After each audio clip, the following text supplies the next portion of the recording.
Earlier this morning, Ferrari unveiled their newly upgraded SF-24 at their private racetrack in Fiorano, and with it we saw a visually striking difference to that of the basic car which they first introduced back in February.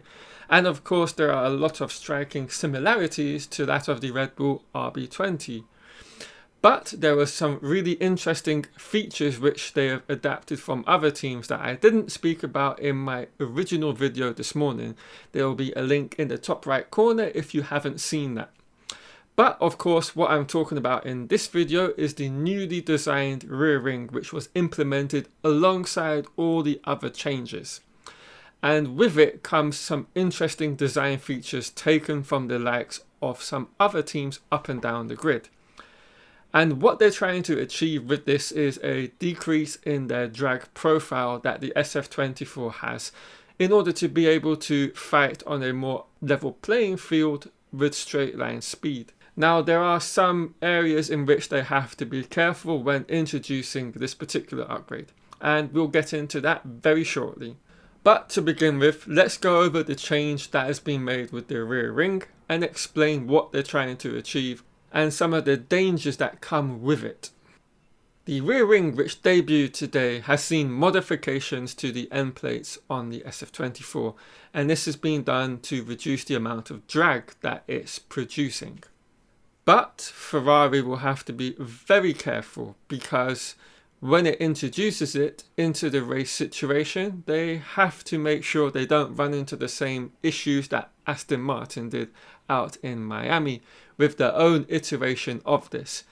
Essentially for Aston Martin, they ran into an issue of, with this lower drag configuration of rear ring that they ran with their car was sliding around all over the place, which both drivers encountered and reported to the team.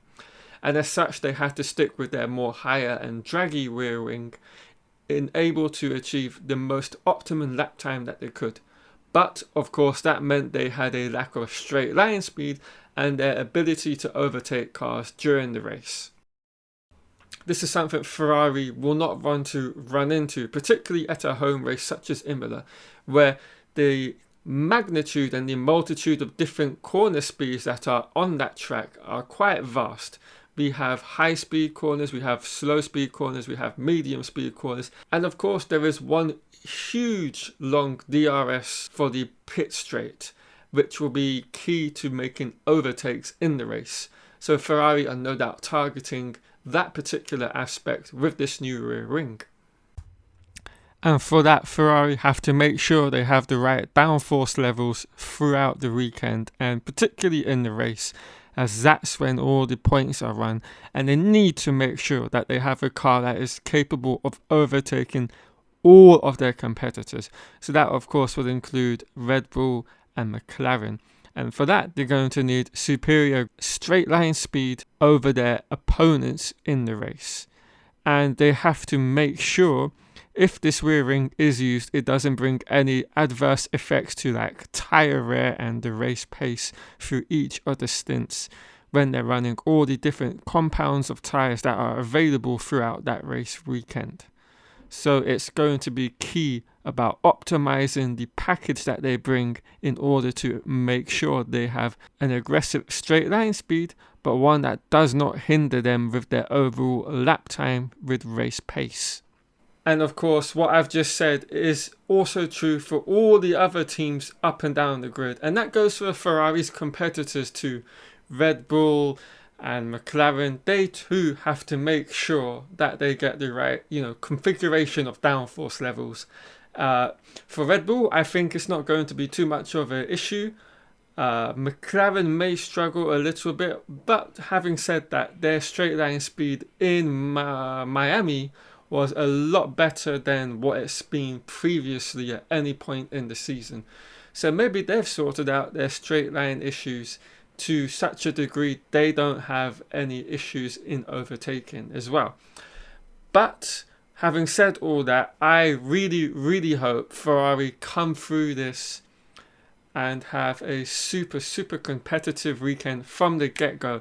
I want all the testing they've done today, albeit on a very small and limited amount of running, helps them hit the ground when they get to Imola into, you know, first practice one. They have already a somewhat, you know, basis of how to set the car up now. And then of course all the data they've gathered, they will now have a week to shift through it to the best of their ability, and then have that kind of baseline to hit the ground running and then go from there. So if there's any kind of slight adjustments and changes and tweaks that the drivers just need to make for their own personal feeling within the car, it shouldn't be too much of an issue making those adjustments throughout the 3 practice sessions. And I think that is one of the major benefits of this weekend upcoming for each of the teams. They're going to have 3 sessions for all of their new upgrades that they bring to enable them to make the right decisions, the right calculations as they head into qualifying, and then more importantly, the race. And there you have it. So it's a substantial upgrade. You could almost say it's in a way similar to the McLaren upgrade of having almost a B-spec car. And with that, of course, comes a lot of needing to test out the new setup, the new, you know, ride height levels, I presume, and all other kind of manner of things that come with a whole new package. And thankfully for them, it's not a sprint weekend, which is another reason why they kind of held off over the last couple of events in not bringing them to these events, as sprint weekends only allow you to have 1 practice session, whereas obviously in a normal weekend you get 3 of them. So 3 1-hour sessions to find the right setup and perfect it heading into qualifying, and more importantly, the race. But it's also not just Ferrari that are bringing upgrades to this race. Oh no, even Red Bull have their own set of upgrades that they will be bringing. What those are, we don't quite know right now, and we don't know the kind of significance of them. Is it a small update, much in the same way they had in Miami, where they got rid of one of the floor stays because they don't need that additional support when it comes to the floor?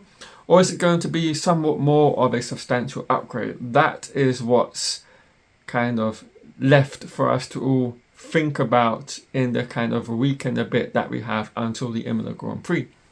So it's going to be really interesting to see what they come with and how everything now comes together with McLaren, with Ferrari's upgrade package, with Red Bull, how they all sit on a kind of a level playing field where they've all had the same, you know, number of sessions to test out their packages and to perfect the setups as they head into the main portion of the week.